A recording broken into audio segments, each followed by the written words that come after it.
animals contribute to food security.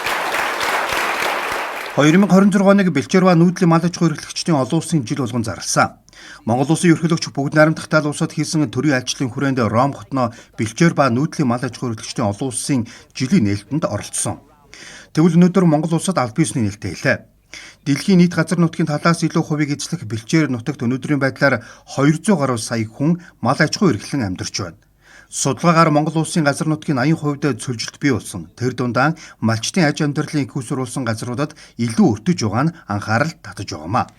Монголын хувьд л ерөнхийдөө сүүлийн жилүүдэд буцаад сэргэж байна. Өөрийн бас нэг 4-5 жилийн өмнө бол бас нэлээд дороотлох шинжтэй байсан. Буцаагаад ноднонгоос эхлээд ерөнхийдөө ургамлын гарц маань нэмэгдээд бас олон төрөл болоод ер нь бэлчээр сэргэж байгаа. Сэргэж байгаа шалтгааныг та юу гэж харж байна? Энэ сэргэж байгаа шалтгаан нь яг малчид бас малаа зах зээлийн эргэлтэнд оруулж таваарлаг байлгах.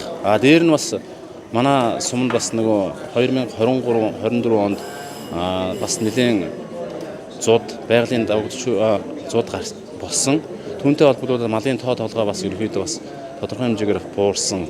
Үүнтэй холбогдуулаад дээр нь малчт маань бас малаа сүргийн эргэлтээ бас зохицуулаад зах зээл борлуулж бэлчээрэнд тохируулсан бас малын тоон дээр анхаарч ажиллаж байгаа. Ер нь маш их ажиглагдж байгаа. Тэгээ ургамлын гарц их цөөрж гин, газрын гарц их муудж гин, бэлчээрийн доройтол ихсэж гин. Бэлчээр ашиглалтын талаас л явах хэрэгтэй. Тэгээ зохицуулттай ажлуудыг хийж хэрэгжүүлвэл зүгээр ах гэж бодож байгаа.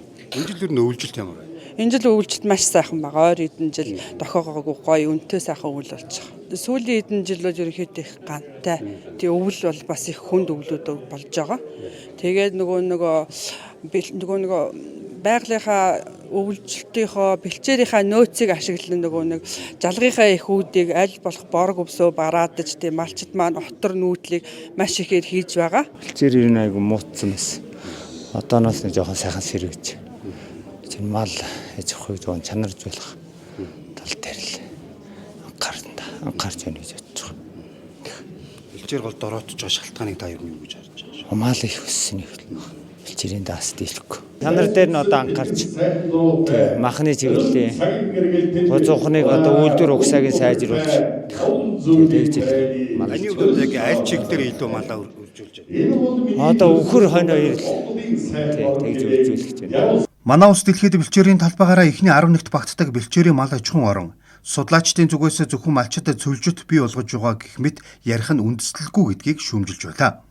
Дэлхийн дулаараа уур амьсгалын өөрчлөлтөөс үүдэлтэй цөлжилт газрын доройтол бий болох бас нэгэн шалтгаан гэдгийг ч тодтогсон юм. Хамгийн гол асуудал маань бол өөрөө бэлчээрийн мал аж ахуй бол газар дээр суусан. Бэлчээр дээр суусан. Гэтэл газар бол өөрөө улсын өмч шүү дээ, тийм учраас энэ газрын засаглал гэдэг юм бол хамгийн чухал нь. Бэлчээрийн газрын засаглалыг сайн хэрэгжүүлж, улс нь өөрөө энэ газраа хариуцж байгаа бол бэлчээрийн газрын засаглалыг сайжруулах хэлээ. Тэр одоо малчтаа бид нар ч нэг л зүгээр сууж байгаа л одоо ингээд их баян улсууд зүгээр л одоо газарт ороотол сууж байгаа юм шиг ийм буруу ойлголт байна.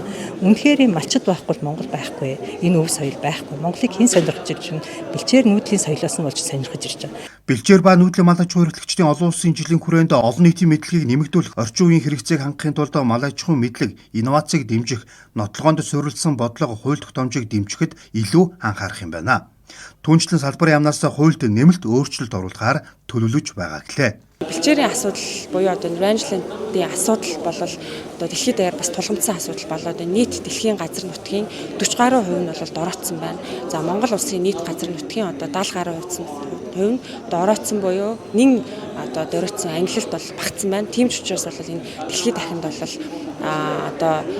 маш анхаарал хандуулж байгаа сэдв байгаад байна. Цагаалт үндэсний хөдөлгөөн бол зөвхөн одоо үйлдвэрлэгчтэй дэмжихээс үйлдвэрлэгчид одоо нэмэн үртэг шингээсэн бүтээгдэхүүн үйлдвэрлээд байх тусмаа түүхийд одоо малчтаас гарч байгаа малаас гарч байгаа түүхийд одоо үнд орох юм аа. Тэгээд ингээд эргээд одоо малчтаа бас одоо амжиргаанд нь шууд нөлөөтэй байх юм аа.